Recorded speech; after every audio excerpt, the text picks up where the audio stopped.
जय Hind and hello guys, स्वागत है आपका आपके अपने YouTube चैनल ज्ञानदेव होस्ट में। और इस वीडियो में मैं आपको बताने वाला हूं Bihar secondary teacher eligibility test यानी कि एस्टेट ऑनलाइन फॉर्म 2023 के बारे में, जहां पर मैं आपको इस फॉर्म की कंप्लीट जानकारी देने वाला हूं। यानी कि जो आपके सामने प्रॉब्लम्स आ रही है कि आप पेमेंट कर देते हैं और वेबसाइट के ऊपर अपडेट नहीं हो रहा है, उसका आपको क्या करना है। एंड इसके अलावा जब आप पेमेंट करने के बाद में अगले स्टेप पर बढ़ते हैं जहां पर आपको आपके डॉक्यूमेंट्स अपलोड करने हैं, वो आपको सेल्फ अटेस्टेड करने हैं या फिर कैसे करने हैं वो आपको बताया जाएगा। इसके अलावा व्यू फॉर्म करने के बाद में आप अपने फॉर्म का फाइनल प्रिंट आउट कैसे ले, ये सब जानकारी आपको दी जाएगी। यानी कि जो भी आपके डाउट्स है इस फॉर्म को भरने को लेकर के वो सभी भी क्लियर किए जाएंगे एंड इस फॉर्म के बारे में पूरी जानकारी बहुत ही अच्छे से दी जाएगी। इसलिए आप वीडियो को स्किप किए बिना देखिए ताकि आपके समझ में सभी जानकारी आ जाए। तो चलिए शुरू करते हैं। गाइज, अगर आपने अभी तक वीडियो को लाइक नहीं किया तो लाइक कर दो, क्योंकि आपके एक लाइक करने से काफी सारा मोटिवेशन मिलता है जो कि मेरे लिए बाकी सभी चीजों से बढ़कर है।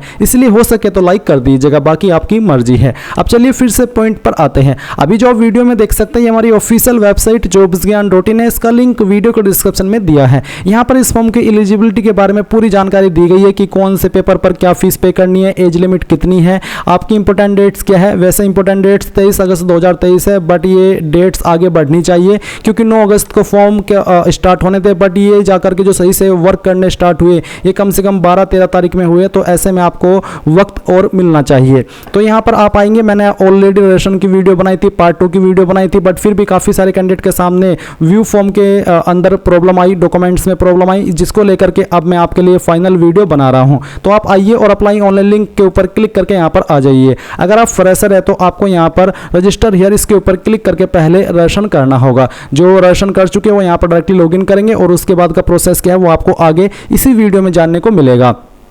तो आप आइए और यहाँ पर टिक कीजिए, इसके बाद क्लिक टू प्रोसीड के ऊपर क्लिक कर दीजिए। इसके ऊपर क्लिक करने के बाद आपके सामने इंटरफेस आएगा। अब आप यहाँ पर सिलेक्ट डिस्ट्रिक्ट के ऊपर क्लिक करके अपनी डिस्ट्रिक्ट सेलेक्ट कर लीजिए। कुछ कैंडिडेट का सवाल है कि अदर स्टेट के कैंडिडेट इसमें कैसे फिल करेंगे, तो उनके सामने यहाँ पर एक अदर डिस्ट्रिक्ट का ऑप्शन दिया है, तो आप अदर डिस्ट्रिक्ट सेलेक्ट कर सकते हैं। पहले ये ऑप्शन यहाँ पर नहीं आ रहा था। इसके बाद में applied for paper first, paper 2 या फिर दोनों, जिसके लिए भी अप्लाई कर रहे हैं वही आप सिलेक्ट कर लीजिए। जैसे कि मैंने पेपर फर्स्ट सिलेक्ट किया। अब यहाँ पर subject offer for paper first, paper first के लिए यहाँ पर सब्जेक्ट क्या ऑफर है वो आप सिलेक्ट कर लीजिए। पहले ये ऑप्शन नहीं आ रहे थे जब मैंने रेशन की वीडियो बनाई थी, अब ये बाद में ऐड किए गए हैं। इसके बाद select qualification for paper first, paper first पर क्या क्वालिफिकेशन के माध्यम से आप इसमें अप्लाई कर रहे हो वो आप यहाँ पर सिलेक्ट कर लीजिए। जो यहाँ पर आपको विकल्प दिए गए इन्हीं विकल्प के माध्यम से आप इस पर अप्लाई कर सकते हैं। इसके बाद गाइज आता है आपका नेम, तो आपका जो भी नाम है 10th के सर्टिफिकेट के अकॉर्डिंग वो आप यहाँ पर एंटर कर देंगे। और फिर यहाँ पर आपको आपकी माता जी का नाम देना है, आपके फादर का नेम देना है, आपका जेंडर आपको सिलेक्ट कर लेना है, कास्ट कैटेगरी आपकी क्या है वो आपको सिलेक्ट कर लेनी है। जो भी है वही आप यहाँ पर सिलेक्ट कर लेंगे।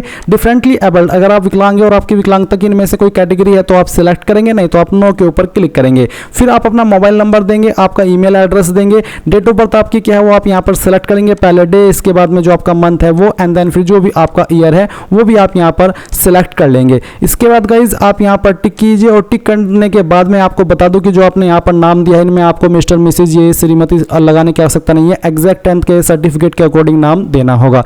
ये सभी जानकारी भरने के बाद आप रजिस्टर के ऊपर क्लिक करेंगे, देन आपका रेशन हो जाएगा। और रेशन होने के बाद में गाइज आपको मैसेज के माध्यम से एक OTP सेंड किया जाएगा। उसमें आपको क्या करना है, उसमें फिर आप यहाँ पर लॉगिन के ऊपर आइएगा और लॉगिन के ऊपर आने के बाद में आपने जो नंबर अभी रजिस्टर किया है वो आप यहाँ पर भरेंगे एंड जो OTP अभी आपको आया है वो OTP आप यहाँ पर डालेंगे एंड देन लॉगिन कर लेंगे। लॉगिन करने के बाद में आपके सामने यहाँ पर आपका डैशबोर्ड आ जाएगा। मैं आपको बता दूं कि यहाँ पर गाइज मैंने ऑलरेडी फीस जमा करके रखी है, बट अगर आप यहाँ पर अभी रेशन किए हो तो आपको पहले फीस जमा करनी होगी। आप यहाँ पर इस वाले सेक्शन पर आएंगे जहाँ पर आपको सिलेक्ट करना है कि आप किस माध्यम से फीस को जमा करना चाहते हैं, HDFC बैंक, एक्सिस बैंक, अभी यहाँ पर इंडियन बैंक भी जोड़ दिया गया है, पहले सिर्फ 2 ही बैंक के ऑप्शन थे। तो आप यहाँ पर कोई भी बैंक सेलेक्ट करके अपनी एप्लीकेशन फीस जमा कर दीजिए। अब आप जैसे ही फीस जमा करेंगे अगर वो ऑटोमेटिकली एकदम यहाँ पर अपडेट हो जाती है तो फिर तो अच्छी बात है, आपको पेमेंट स्टेटस सक्सेस देखने को मिलेगा। बट अगर आप यहाँ पर देखते कि आपकी फीस अकाउंट से कट हो गई है और वेबसाइट के ऊपर कुछ भी नहीं आ रहा है यानी कि सक्सेस नहीं दे रहा गया है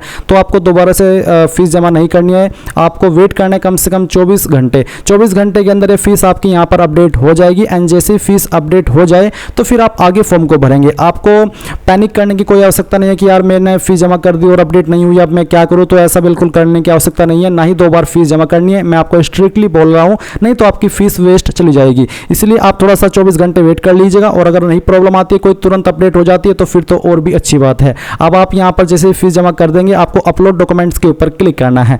मेरे डॉक्यूमेंट्स यहाँ पर ऑलरेडी अपलोड है, मैं आपको इन्हीं से जानकारी एक्सप्लेन करके बताने वाला हूँ। तो आपको यहाँ पर इस सेक्शन के अंदर आपका फोटो एंड साइन भी अपलोड करना है। फोटो साइन अपलोड करने से पहले जान लीजिए कि फोटो का साइज 15 से 50 KB और सिग्नेचर का साइज 5 से 30 KB होना चाहिए एंड यहाँ पर JPG फॉर्मेट में ये रहना चाहिए। इसके अलावा आप यहाँ पर देखेंगे कि आपका डायमेंशन क्या है, उसके भी बारे में जानकारी दी गई है। तो आप चूज फाइल के ऊपर क्लिक कीजिएगा, जहाँ पर आपकी फोटो फाइल है वो आपको सिलेक्ट करनी है। जैसे कि मैं यहाँ पर दिखाऊँ, आप यहाँ पर आइए, फाइल में सिलेक्ट कीजिए, ओपन कीजिए, फिर आप अपलोड फोटो के ऊपर क्लिक करेंगे तो आपकी फाइल यहाँ पर अपलोड हो जाएगी और इस तरह से ही आ जाएगी। सेम वे में आप यहाँ पर आपका सिग्नेचर अपलोड करेंगे। इसके बाद आते हैं अपलोड डॉक्यूमेंट्स। आपको यहाँ पर अलग से इस तरह से देखने के ऑप्शन मिलेंगे। आप चूज फाइल के ऊपर क्लिक करेंगे और अपलोड के ऊपर क्लिक करके फाइल को अपलोड करते चले जाएंगे। बट उसके पहले जान लीजिए कि अपलोड करने का फॉर्मेट क्या है।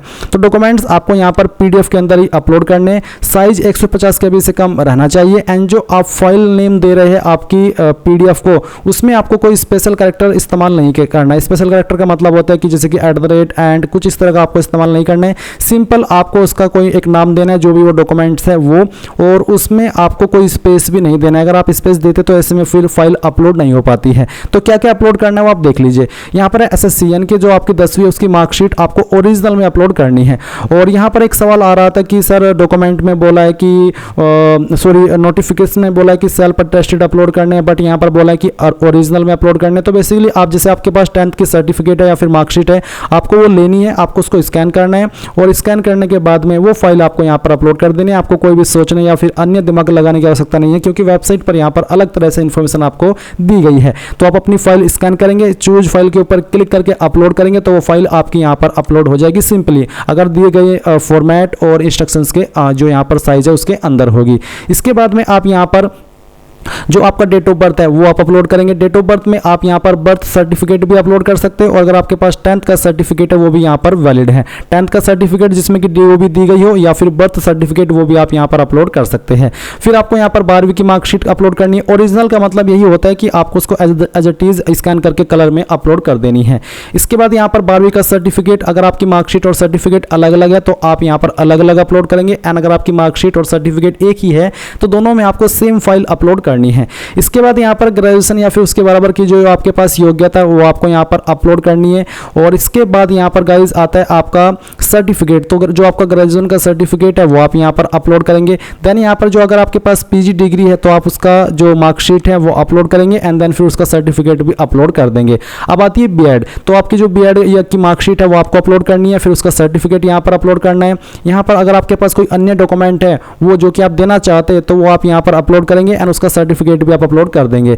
रेसिडेंटल सर्टिफिकेट यानी कि जो आपका निवास प्रमाण पत्र है वो आपको अपलोड करना है। अगर आप SC ST या फिर OBC या EWS है तो आपको उसका सर्टिफिकेट भी अपलोड करना होगा। अब कुछ कैंडिडेट का सवाल ये रहेगा कि सर क्या सभी डॉक्यूमेंट्स अपलोड करने अनिवार्य है, क्या हम ऐसा नहीं कर सकते, अभी हमारी जो क्वालिफिकेशन है वो कंप्लीट नहीं हुई है और हम उसको बाद में यहाँ पर अपलोड कर दें। वैसे तो आपको क्वालिफिकेशन की डेट दी गई है कि किस डेट तक कंप्लीट होनी चाहिए। आई थिंक फॉर्म के भरने तक आपकी जो क्वालिफिकेशन है वो कंप्लीट होनी चाहिए।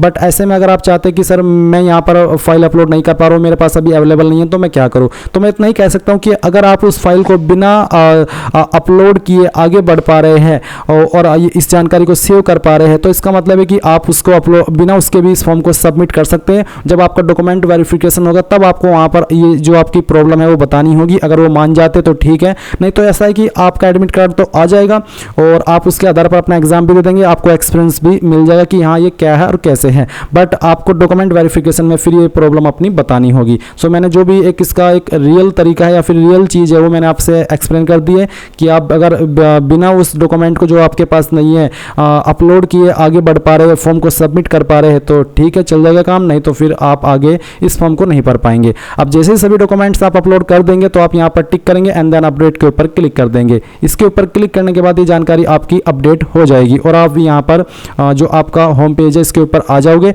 अब आपको यहाँ पर फिल एडिट इसके ऊपर क्लिक करना है। इसके ऊपर क्लिक करने के बाद में यहाँ पर आपकी कुछ जानकारी दी गई है और कुछ जानकारी आपको यहाँ पर भरनी है। जैसे कि यहाँ पर गाइज आपको क्या करना है, आपसे पूछे are you a domicile of Bihar state, अगर हाँ तो यस, नहीं तो आपको नो करना है। नेशनलिटी आपकी इंडियन रहेगी। इसके बाद यहाँ पर एक सर्विसमैन हो तो यस करेंगे, नहीं तो आपको नो करना है। जो आपका आधार कार्ड का नंबर है वो आपको यहाँ पर एंटर करना है। Medium of appearing of exam, किस लैंग्वेज में आप एग्जाम देना चाहते हैं, हिंदी या फिर इंग्लिश, वो आपको यहाँ पर सिलेक्ट कर लेना है। इसके बाद में गाइज यहाँ पर आपको एक ऑप्शन देखने को मिल रहा है, declaration bye candidate if candidate has not given Aadhaar number, यानी कि अगर आपने यहाँ पर आधार नंबर नहीं डाला है, आपके पास आधार कार्ड नहीं है, तो फिर आप यहाँ पर इसके ऊपर टिक करेंगे। आपको ये भी कहा है कि I have declare that I have not enrolled in Aadhaar and have not got any Aadhaar number. I also understand that my false declaration made by me may have consequences of cancellation of candidature, यानी कि अगर आपने यहाँ पर आधार card होते हुए भी इसको टिक किया है तो फिर आप आगे ऐसे प्रॉब्लम फेस कर सकते हैं, आपका जो फॉर्म वो रद्द हो सकता है।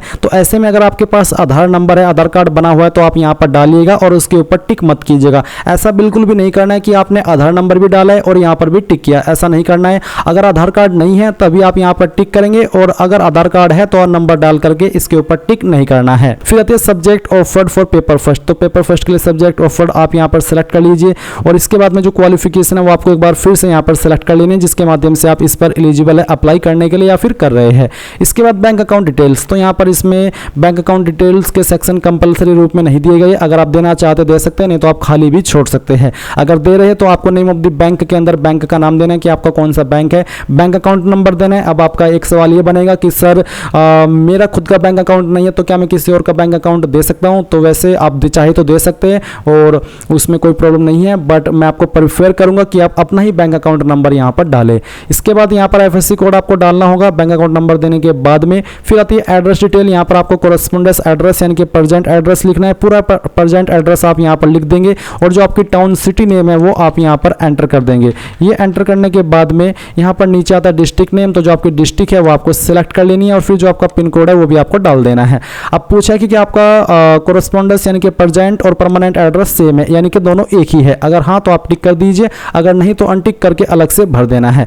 इसके बाद यहाँ पर फोटो साइन आपके दिए गए हैं, आप यहाँ पर इनको वेरीफाई कर लीजिए। इसके बाद फिर आप यहाँ पर आइए, change email ID mobile number and address option, अगर हाँ तो यस, अगर आप यानी कि आपको इनमें से कोई जानकारी चेंज करनी है तो आप यस करेंगे, नहीं तो आपको नो करना है। एंड देन सभी जानकारी चेक करते हुए आप पहले इसको सेव ड्राफ्ट कर लीजिए ताकि ये जानकारी सेव हो जाए और फिर आप यहाँ पर फाइनल सबमिट के ऊपर क्लिक करेंगे। फाइनल सबमिट पर क्लिक करने के बाद में यहाँ पर आपके सामने कि are you want to submit the form, please remember that you can not edit an application once, यानी कि अगर आपने एक बार फॉर्म को सबमिट कर दे तो फिर आप इसको एडिट नहीं कर पाएंगे। तो पूरी तरीके से श्योर होने के बाद में सबमिट के ऊपर क्लिक कीजिए। सबमिट के ऊपर क्लिक करने के बाद में आपका फॉर्म सबमिट हो जाएगा। आप यहाँ पर क्या करेंगे, अब आपको यहाँ पर बैक के ऊपर क्लिक करना है। बैक पर क्लिक करने के बाद में आप यहाँ पर आएंगे और अब आपको यहाँ पर व्यू फॉर्म इसके ऊपर क्लिक करेंगे। व्यू फॉर्म के ऊपर क्लिक करने के बाद देख सकते हैं कि आपका फॉर्म यहाँ पर कंप्लीट सबमिट हो चुका है। अब आप यहाँ पर आइए और प्रिंट के ऊपर क्लिक कीजिए। इसके ऊपर क्लिक करने के बाद अगर आपके पास प्रिंटर मौजूद नहीं है तो आप यहाँ पर इसको पीडीएफ के रूप में सेव कर लीजिए और बाद में आप लोग इसको प्रिंट करा लीजिएगा। तो गाइज इस तरह से आप इस फॉर्म को भर पाएंगे, जहां पर मैंने कंप्लीट जानकारी आपको दे दी है, आपके सभी डाउट्स को क्लियर करने की कोशिश की है। अगर अभी भी कोई प्रॉब्लम रह गई है तो कमेंट के माध्यम से पूछ लीजिएगा। अगर आपने अभी तक वीडियो को लाइक नहीं किया तो वो भी कर दीजिए। And thanks for watching. जय हिंद।